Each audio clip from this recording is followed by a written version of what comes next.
to understand how the pigments for early manuscripts have developed. And that is a collaboration between chemistry and book history. So I think this is one of the important things that students really have to begin to understand, this nature of DH as a collaborative discipline. As a result, what we tend to see is that, again, the way that we publish is different. In the humanities, we still very much value the single authored monograph, even though publishers keep telling us that it's unsustainable. Whereas in science, largely papers are published by research teams. In digital humanities, I think we have a little of both, but I think the multiple authorship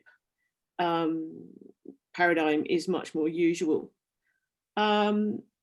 Equally, in science has developed and is developing increasingly across disciplines. I have to say that at Durham we do interdisciplinarity and multidisciplinary work very, very well, but it's not unique to us. Every university is pushing into interdisciplines, particularly in science. Whereas I think in many areas of the humanities, we're still quite attached to the idea of I am a historian or I am a literary scholar. And we may not necessarily find interdisciplinary working as natural, but I think I believe that digital humanities is essentially an interdiscipline. I don't think you can even call it a discipline. It has to reach out to so many areas. And as a result, it's very much, it isn't sure of itself. As I said at the beginning, so many people spend so much time defining digital humanities, and should you wish to have a compendium of that, my former colleagues Julianne Nyhan and Melissa Terrace have produced a fantastic book which brings together huge numbers of discussions about how we define the discipline, called, surprisingly enough, Defining Digital Humanities. And we are still trying to work out what on earth digital humanities is. My view is that we should just get on with doing it and then work it out afterwards. But certainly we are uncertain about that. The field isn't established, it's not fixed. Equally, when we're dealing with data, largely in the traditional humanities, humanities scholars don't create their data. You don't write Hamlet to be able to study Shakespeare. Whereas in science, of course, it's most usual that you will have to create some kind of experimental data before you can study it. And I think that that sense of how the data is understood is extremely important in the context of teaching. And of course, we have a mixture of physical and digital objects in science, depending on whether you're doing computational science or lab science. But in digital humanities, the data we're dealing with is largely digital, although in the rest of my work, I talk about how we need to think about the context of the physical and the digital and how we work between those two worlds. But nevertheless, I think this quick rundown about the nature of the discipline is just to kind of stress that if we're thinking about how do we educate the next generation of digital humanities scholars, they have to be comfortable in these liminal spaces, existing between these kinds of disciplines and putting the kind of disciplines together.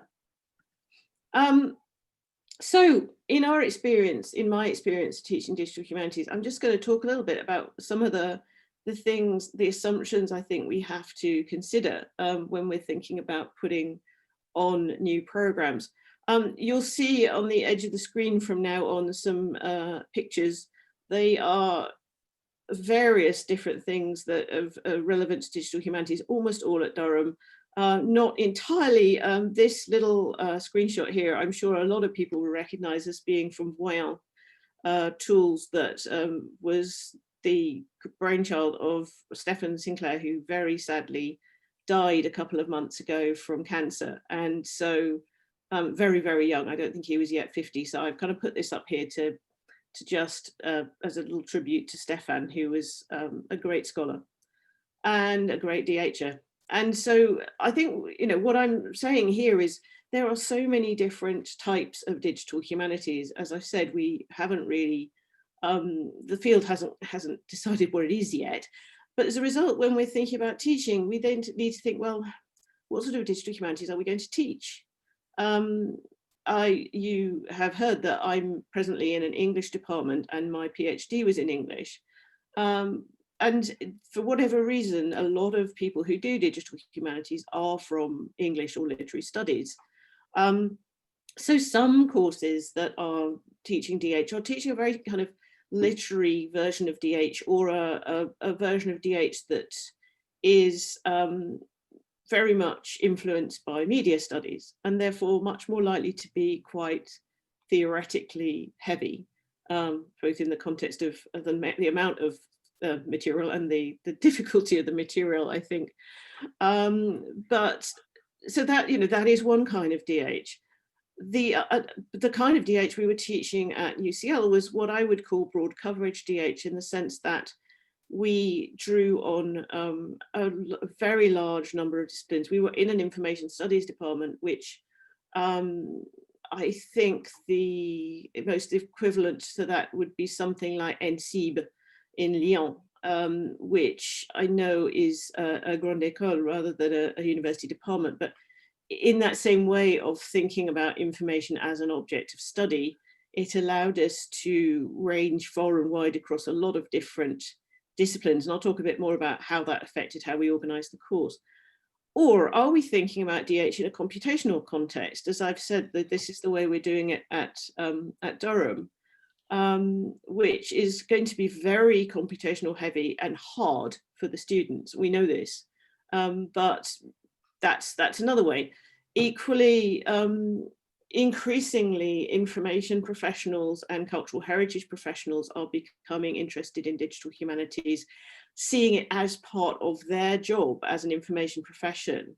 And certainly in a couple of months' time, I'm going to be participating in a web seminar for the Research Libraries UK group, which is the librarians of all of the top research libraries for universities in the UK.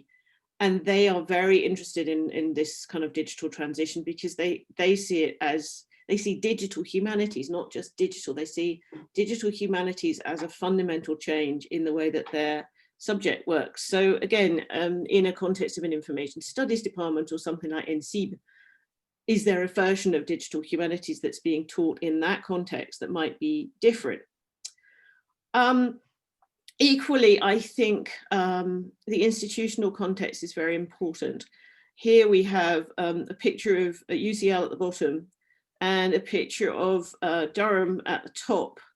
You will notice the difference. Durham is a city of 50,000 people with a university of around about 17,000 students in it.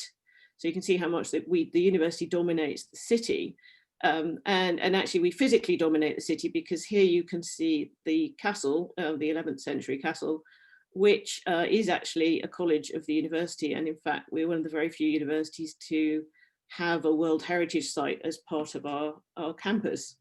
So you can see that the context of these is very different. UCL is here in the foreground, but in the background, whoa, sorry about that. In the background, you see how London spreads itself out, and those are going to change the context in which you work, because people, not everybody is attracted to a small, old, beautiful little city in the middle of the north of England. Some people may prefer to be in a big, bustling metropolitan centre.